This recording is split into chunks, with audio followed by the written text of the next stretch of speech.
So I'd say there's two things. Number one, I love trying to put a puzzle together, visualize the future, and particularly if you have a different view than other people. And if you do that right, the security prices in the future will reflect that. And there's a great satisfaction to having solved that puzzle. And the nice thing is, you get your grades in the paper every day. There's no subjectivity in the money management business. It's right there. And if you're screwing up, those numbers There's scream a metric at you. every day. Yeah, and I love the objectivity of that. I always have. George Soros.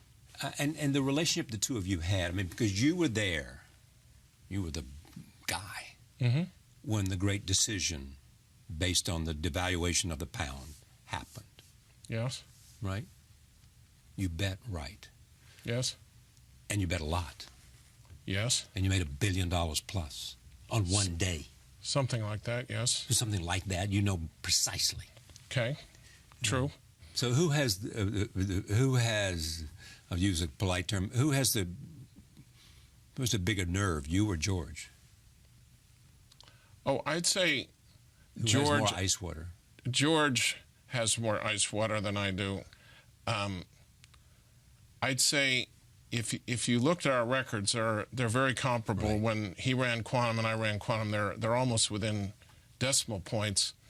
And I'd say George made more spectacular bets, and my record was a little more, the bets were more consistent, but the results were pretty much the same. But do you agree with him in terms of that, you know, if you see an opportunity, just go all in? Oh, yeah. If there's one thing I learned from George and what made me a better money manager because of George, it's exactly that. It's not whether you're right or wrong. It's how much money you make when you're right and how much you lose when you're wrong. Yeah. So, and how confident you are that you're right. Yes, but up until that point, I had a very good record, but it was only after I was with George that I learned how much you should really press a bet when your confidence level is extremely high. I did fine before I was there, don't get me wrong, but it was amazing to watch that man when we had something we really believed in, to see the way he would size risk and reward. Yeah. And you cherish the fact that the relationship is one in which, as I asked you when you sat down, you know, we're friends, we have different lives, but he once said, you know, you're not only a great money manager, but you're also a partner. No, I have very fond feelings with George. It was the best 12 years of my life. My 3 children were born. I learned a lot. It was an exciting time. And, you know, we're still in touch. We're on different political sides. That's exactly where I was going. There's been a build-up to that. It doesn't matter in terms of our friendship at all. You're totally at different places, aren't you? Yes, but the respect is there. You get into the elephant in the room, which is the healthcare system. And here it gets very complicated, but let me just say that the first thing you've got to do is put incentives at the consumption level, and it's already happening to some extent through more co-payments used, as you know, and that should start to push down the costs. The second thing is, I think the extent that we have malpractice in this country is causing a lot of tests to be done that don't need to be done, CYA policies by hospitals, so forth. But then you get into some very controversial issues like the end of life. If you have a terminally ill patient who has a 0% chance of living more than 2 months, okay, and it's going to cost $1 million to keep them alive for 2 months, how much should that family pay versus society? I give you a horrible story. When I talked to the University of North Carolina, a crying mother came up to me because her 93-year-old mother had just been put into a hospice, and she was getting thousands of dollars, which she didn't want, for the mother in the hospice, but her 7-year-old daughter couldn't get the money for an operation she needed. And the woman was literally crying. The juxtaposition of the 93-year-old mother who had probably 2 or 3 months to live, getting thousands of dollars, but there was no funding there for the 7-year-old. Yeah. And this is why I say Stan Druckenmiller can't make this decision, but it's a conversation that we have to have as a country. And we're not having it. We're just saying, okay, as long as we can keep them alive, let's keep them alive. Well, in order to understand where you are, and this is why some of this is surprising, we obviously have capital gains tax and we have ordinary income. You basically want to see the capital gains tax rise to the rate of the ordinary income. I think there's a different way to grow the economy. And I also want to know what your conservative friends think of this. Okay, so first of all, let's go back to Larry. Wealthy conservative Let's friends. go back to Larry Summers. All right. I think taking the capital gains rate and the dividend rates to ordinary income while you simultaneously lower corporate tax rates to zero would make the economy grow dramatically, and revenues to the government would actually... And that puts you where Larry is in would terms actually of increase the goal. But he likes to do it through spending. I like to do it through tax reform in that regard. But so capital gains would go to the level of ordinary income. You reduce the corporate income tax to zero. Yes. You would assume that there wouldn't be double taxation, as some people like to argue. You would pay tax on corporate profits because you'd be a shareholder, right? Yes. Corporations have presented as like living things to people. They're not. Okay, corporations are owned by shareholders. Right.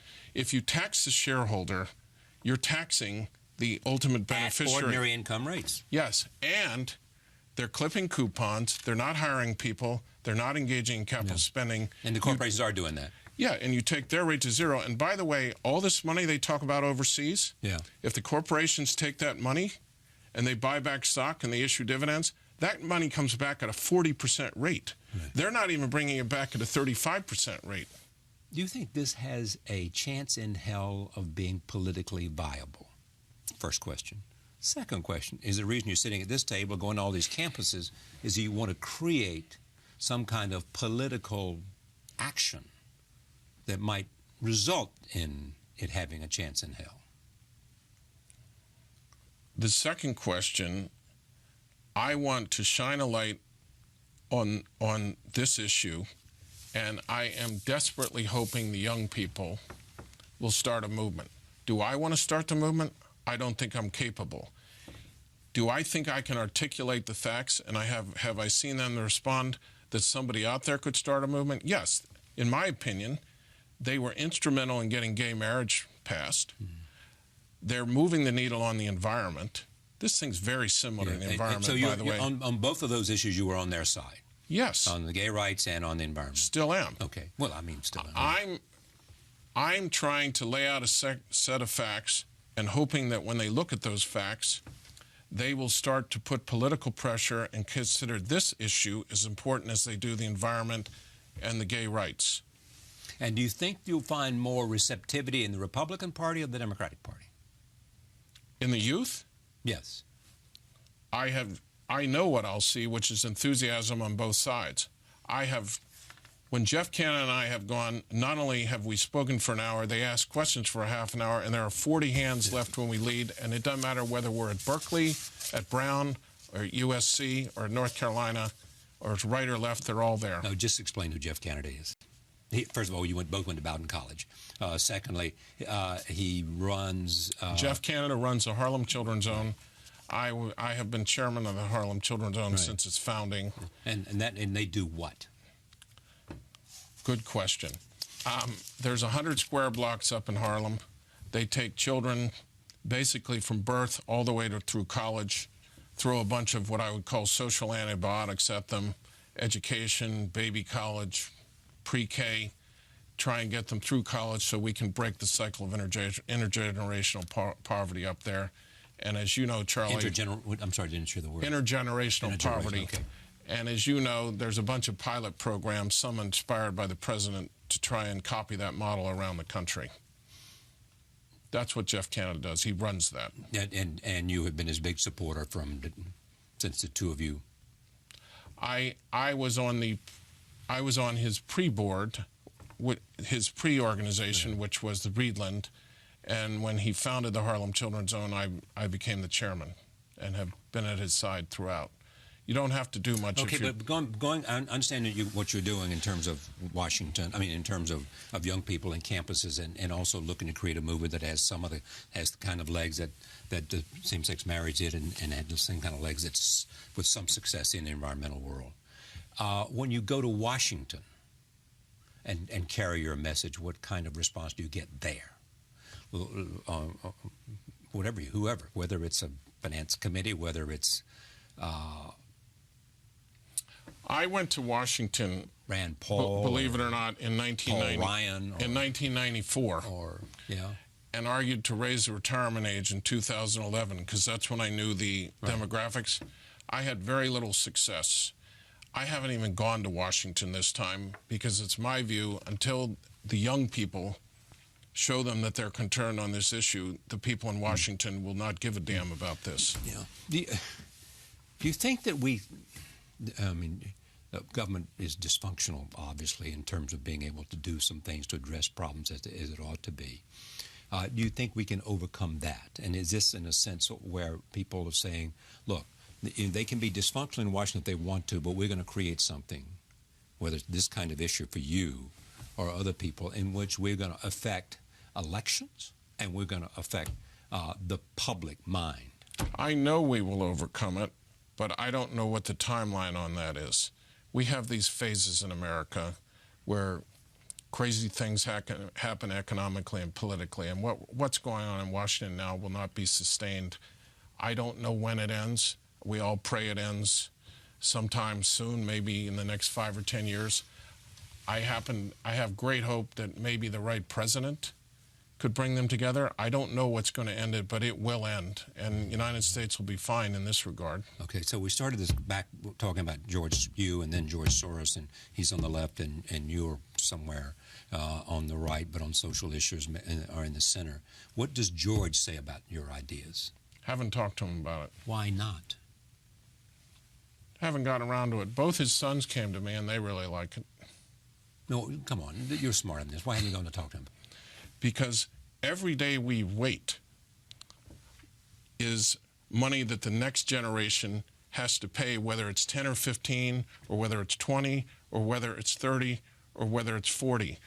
Every day you wait, and these obligations and these promises and these debts accumulate, means that the next generation will pay that bill as opposed to seniors today.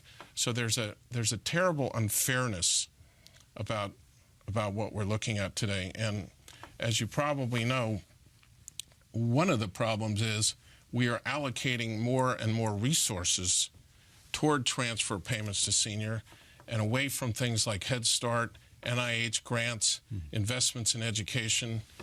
So you're also having the seed corn eating problem. Okay, there are lots of things that come out of all this. Number one, I hear you. And I think other people recognize the problem we face, but you're basically saying to young people, you got to do something. You got to get organized. You have to take it in your responsibility. Otherwise, you're going to face a crushing burden. True? Yes, they're going to. And you will have to pay more, and you'll have to pay more, and you won't get out as much because people who are older are getting out what they were promised. Yes, one of the things I bristle at is that I've read in some of these things that I'm anti-entitlement. Yeah, well, I'm going to get at that. That's where I'm going. I'm not anti-entitlement. I want youth today to enjoy the benefits of the Social Security net and that retirees today enjoy. And if we continue to share the pie the way we're doing it, there's going to be nothing left for the youth of today. So it's not that I'm anti-entitlement, it's that I'm for sustainability of entitlements. And for those who stand up to say, look, we just got to let the baby boom generation get through the system, and then we can figure all this out. Well, that's where my day job comes in, and that is total nonsense. Because what happens is that's the rat through the python theory. Exactly. Once the rat goes through the python, you're fine. Right. By the time the 20 or 30 years are up, when the baby booms are over, the debt is so high that the interest payments alone start to become bigger than the entitlements were during the 20 to 30 year period. Are you at all encouraged over the fact that the debt is going down and that? Oh, none whatsoever. You see that as temporary. You see that as small. You see that as what? That's tiny potatoes. That's just a short-term cyclical phenomenon that has nothing to do with entitlements. Nothing. We are right on the front end of a demographic surge that is going to cause investment spending to go crazy. Let me just put it in perspective for you. So the next 10 years, okay, and this is with the administration's optimistic budget, the growth, not the spending, the growth in Social Security, Medicare, and Medicaid is going to be $780 billion. The growth in spending on children is going to be $20 billion. Okay, that's what you're looking at. Now, I don't know what kind of society you want, but this is just transfer payments to the elderly, who, as I mentioned earlier, have already been increasing their share of the pie for the last 40 years. I think it's unfair, most of all, and secondly, it will set up an unsustainable situation down the road. We can't afford it. So here's the alternative argument, too, when you look at this, as you've heard before. Take Larry Summers, somebody who's, I'm sure, intellect you have some respect for, argues that all the talk about entitlement reform, and some understands down the road the fears that you are pointing to, says what we need to do is create growth in the economy, and that the growth in the economy will take care of all the problems that Stan is worried about. Okay, so A, it won't take care of all the problems I'm talking about. B, I'm very sympathetic I'm simplifying it a little bit. I'm very sympathetic to what Larry is saying, who I consider a friend. So let me just I hate to get too numbery here, okay? But let me just, so 40 years ago, and this is an argument Larry would be very sympathetic to. 40 years ago, we spent 32% of federal outlays on investment, government investment. That would include things like infrastructure, education, R&D. Science, exploration, and we space. spent about 30% on transfer payments to the elderly. We now spend 68% on transfer payments, but investments are down to 15%. So I think to Larry's point, what did we get out of the investment? Well, we got the internet, we got GPS, right. we got the human genome. Yeah. So that's